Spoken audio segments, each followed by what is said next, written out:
Dans cette séance, du coup, nous allons modéliser notre croix. Donc, du coup, on va faire ici donc une pierre un petit peu similaire à la pierre tombale, et ensuite notre croix par-dessus. Donc, on va commencer par la croix. Donc, pour faire la croix, on va passer en vue de face. On va créer donc ici un nouveau cylindre.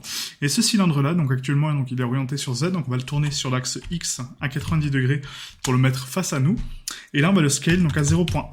Donc, si je le scale à 0.1, j'aurai donc un cercle de 20 cm sur 20. D'accord? Donc, on applique la taille, la rotation, l'origine vers la géométrie. Et là, à partir de ce cylindre-là, du coup, on va le réduire en termes de profondeur, parce que là, 20 cm, c'est un petit peu trop. Donc, on va faire un scale, Y, et on va le diviser par 0.25, ce qui nous donne donc 5 cm de large. On va appliquer donc la taille, la rotation, l'origine vers la géométrie encore une fois. Et là, on va revenir donc du coup sur la surface de notre croix, pour justement donc comment le modéliser. Donc là, en fait, la croix, on va partir donc de 4 faces en vue de dessus, d'accord? Et là, on va extruder donc ces faces sur Z, et du coup, on va taper donc 0.2. Voilà, à peu près comme ça. Ensuite, on va élargir cette partie-là donc sur l'axe X, donc on va faire un scale X, et on va l'augmenter donc par 1.25. Je pense que c'est pas mal, hein, c'est largement suffisant. On l'augmente de 25% de sa taille. Ouais, ça me paraît pas mal. Ensuite, on va prendre donc là, sur l'axe de symétrie, encore une fois, donc mais cette fois-ci sur l'axe Y, on va prendre donc deux faces en haut et deux faces en bas. Pareil de l'autre côté, donc deux faces en haut, deux faces en bas.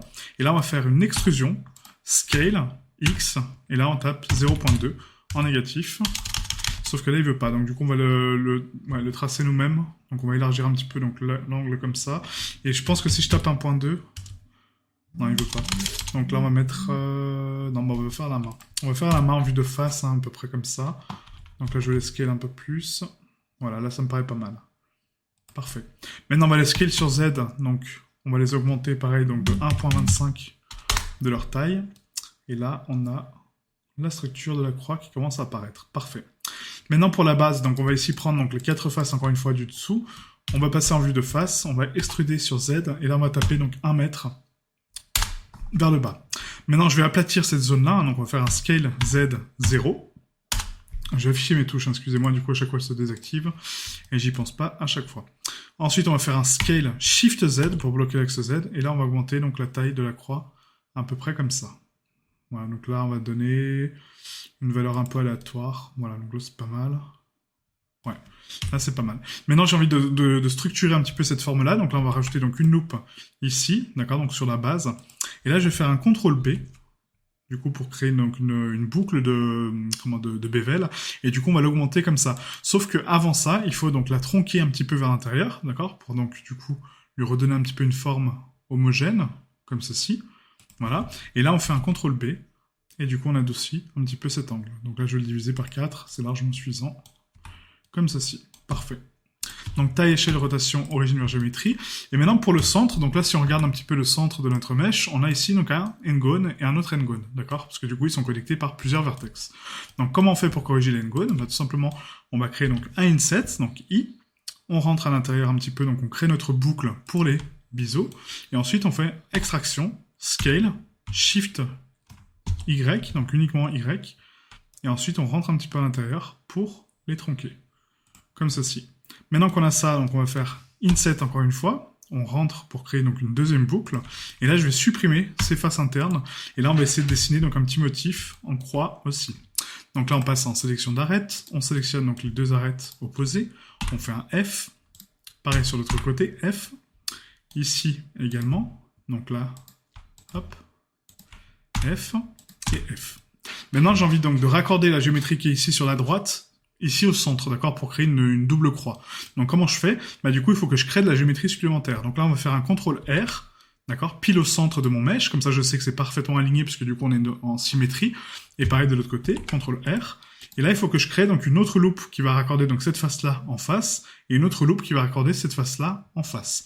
Donc je fais un CTRL R, et ici, je snap ma géométrie. Donc pour le snapping, vous avez ici donc un petit aimant, et quand vous l'activez, en fait, c'est que vous activez donc le mode vertex, ça vous permet donc du coup de les snapper, donc de les placer directement là où sont d'autres vertex, d'accord? Donc si on bloque l'axe Z et que du coup je le snap ici, il se snap automatiquement, d'accord? Donc là, CTRL R, pareil pour le bas, je valide ma loupe, je déplace mon curseur sur le vertex où je le veux le snapper, et là, vous voyez, ça s'aligne parfaitement bien. Maintenant, je prends donc les deux faces opposées, F, pareil pour celle-ci, F, là aussi, F et F. Voilà. Là, on fait la même chose de l'autre côté. Donc, CTRL R, je crée ma loupe, je la valide. Je déplace mon curseur là où je veux snapper mon vertex. CTRL R, encore une fois. Et là, je suis bon. On sélectionne donc les deux arêtes opposées et on fait un F. Là, pareil. F et F. Nickel. Maintenant, on va fermer donc les boucles qui sont ici. D'accord, donc les faces internes. Donc là, pareil, donc on sélectionne l'arête et on fait un F, hein, d'accord. Donc c'est vraiment très simple pour former de la géométrie. On a juste à sélectionner l'arête et faire un F. Donc F, F, F. Oui, en fait, pourquoi les raccourcis sont importants dans Blender? Parce que ça permet de travailler beaucoup plus vite, en fait. Donc là, pareil, je vais fermer toutes les boucles là, parce que du coup, j'ai des faces ouvertes. Donc je fais un F, F, F, F, F, F. Voilà, donc là, c'est fermé. Pareil pour ici, je prends cette arête-là, j'indique à Blender où je vais, d'accord? Donc la vue est importante. Hein. Donc F, F, F, F, F. Là, pareil, je déplace. F, F, F, F, F, F. Et là aussi, dans ce sens-là, F, F, F, F, F. Voilà. Et là, on a une croix parfaitement fermée et propre. Nickel. Donc taille, rotation, origine vers géométrie. Et là, j'ai envie de rajouter un petit peu de détail au niveau de cette croix, hein, donc ici. Donc là, on va sélectionner donc, toute la loupe centrale et toute la boucle ici. On va faire un CTRL B. On va donc augmenter donc, le bevel. Et là, on va réduire donc, le nombre de loupes. J'en veux que 2. D'accord? Comme ceci. Et maintenant qu'on a ces bevels là, en fait, hein, du coup, donc, on a de la géométrie qui est constante. On va prendre donc ici, en mode face, donc toutes les faces internes de la croix, sauf le contour, hein, uniquement les faces ici. Et là, on va les extruder légèrement sur Y. Donc E, Y, et du coup, je les rentre à l'intérieur. Donc faites attention au snapping, parce que sinon, il va snapper sur les vertex, donc vous le désactivez. Et là, on fait un GY, et on rentre un petit peu à l'intérieur. Donc là, je vais taper une valeur fixe, hein, on va taper 0.1. Non, c'est beaucoup trop. 0.01 en négatif. Je pense que c'est pas mal, ouais. Et pareil de l'autre côté, donc on prend donc, la petite croix au centre, on extrude sur Y, 0.01. Et là, on est bon. Parfait. Donc Q, taille, rotation, origine vers géométrie. Et là, on a notre croix parfaitement modélisée. Donc ensuite, on peut s'amuser à refaire des petits motifs hein, sur le contour. Hein. Moi, j'aime bien donner un petit peu de structure, hein, pas que ça soit très simple. Donc là, pour faire ça, on va prendre donc, les faces qui sont ici, d'accord, donc les faces de croix. On va faire un inset. On va taper une valeur fixe, donc à 0.9. Pas 0.9, excusez-moi, 0.1. C'est beaucoup trop, donc 0.01.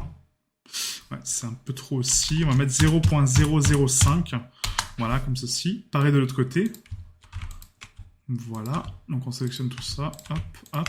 Inset 0.005. Voilà. Et ensuite, donc nos faces, on va les prendre donc toutes, hein, d'accord. Donc uniquement les faces internes, hein, donc les faces qu'on a fait en inset. Et là, on va faire donc une extrusion scale Y. Et là, on les rentre un peu à l'intérieur pour leur donner un petit peu de niveau. Voilà. Parfait. Et donc là, on a des jolies boucles. Ouais, ça donne un peu de structure à la croix. Je trouve ça plus sympa, en fait, que juste une croix basique, quoi. On fera ça en texturing. Voilà, donc là, on a notre croix. Donc maintenant, on va créer donc, le socle. Donc on sélectionne la croix. Shift S, curseur vers sélection pour l'aimanter. Shift A, mesh, on va créer donc un cube. Ce cube-là, on va le scale donc, sur Z par 0.1. On va scale donc sur Y à 0.25. Scale X, 0.5. Voilà, comme ça on a notre dalle de croix. On va la descendre un peu ici. On va l'aligner parfaitement avec notre socle, ici. Et là, on va faire juste un scale Z 0.5. Je pense que c'est largement suffisant, 10 cm. Voilà. Et là, on a notre plaque de structure. Donc là, pareil pour les pierres tombales, hein, c'est la même méthode. Du coup, on va prendre donc ici donc la boucle d'arête de contour. Extrusion scale, Shift Z 0.2 en négatif. Donc là, c'est 1.2 du coup, parce que c'est en positif. Hein. Voilà. 1.2 en négatif. Et du coup, ça les extrait donc à l'extérieur. Et là, vous voyez que j'ai un décalage ici. Hein. Donc l'épaisseur ici et là n'est pas uniforme. Pourquoi? Parce que justement, je n'ai pas appliqué ma rotation et ma taille. D'accord? Donc très important que la rotation et la taille soient uniformes, parce que sinon, du coup, ça vous donne des déformations. Donc Q, taille, rotation, origine vers géométrie. Voilà. Je prends ma loupe, extraction, scale, Shift Z, et là, on tire à l'extérieur. Je dis de la merde. Hop.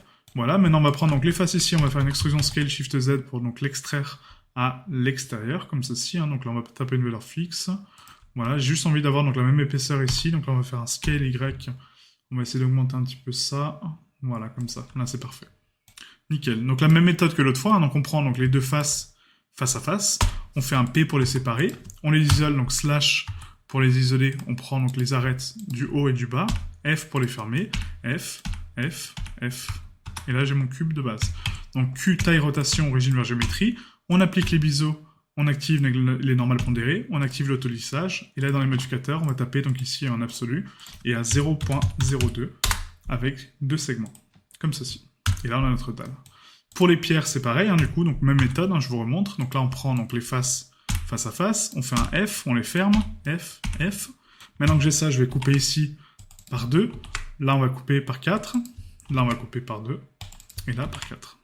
Comme ceci. Maintenant, j'ai mes roches. Donc, je sélectionne les roches en mode face, une par une, d'accord? Donc, les pierres. Donc, P pour séparer par sélection. Là aussi. Là aussi. Hop, voilà, donc ça c'est déjà ce qu'on a fait pour la pierre tombale, hein, d'accord? Donc il n'y a rien de nouveau, c'est uniquement de la répétition pour vous faire manipuler un peu, pour vous faire voilà, travailler un petit peu donc la 3D. Et je pense que c'est pas mal.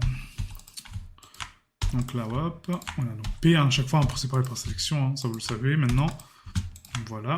Maintenant on arrive au dernier, on le laisse. Q, taille, rotation, origine vers géométrie, on est bon. CTRL J pour les joindre, on repasse en mode edit, on sélectionne tout, on va dans Mesh, nettoyer, remplir trou. Ok.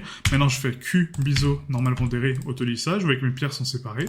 On active ici, donc en absolu, à 0.02. Hop, et on met 2 segments. Et là, on a nos roches de contour. Parfait. Maintenant, pour cette croix, du coup, on va appliquer donc également donc, les biseaux, les normales pondérées et l'autolissage. Donc là, on voit que du coup, ça donne une constance ici. Donc là, on va mettre en absolu. Et là, c'est à nous donc de déterminer donc le biseau maximum, d'accord, pour pas dépasser en fait cette zone-là qui est minime et du coup l'améliorer un peu. Donc là, on va mettre à 0.01. On va tester. Donc là, c'est pas suffisant. Donc on va mettre 0.0025. Toujours pas. 0.001. Voilà, là, c'est un peu mieux. Hop. Et là, si je mets 0.002. 0.002, ouais c'est mieux, 0.002, et là en fait si on regarde donc au niveau des angles, vous voyez en fait que les angles ici sont un peu cassés, d'accord, ils sont un peu triangulaires, donc là pour améliorer ça on va dans géométrie, meter à hauteur, et vous faites arc, et du coup ça les adoucit, d'accord, voilà, comme ça on a quelque chose de vraiment propre, et on a notre croix parfaite. Du coup là en termes de croix, donc je pense qu'on va donc donner un petit peu plus de relief ici, parce que là c'est vraiment très pauvre. Donc là, je vais prendre donc, les 2 loops qui sont là, on va les extruder, Scale, Shift, Z, et du coup, je vais les extruder un peu à l'extérieur pour donner juste un peu de structure. Voilà, et pareil pour le socle, en bas, on va faire un CTRL R.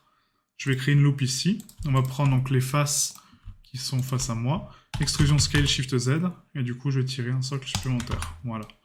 Donc Q, taille, rotation, origine vers géométrie. Et là, on est bon. Donc on vérifie si on n'a pas de n-gone, si on n'a pas de déformation. Donc là, on est en quad, là, on est en quad, là, c'est bon, là, c'est bon. Non, c'est parfait.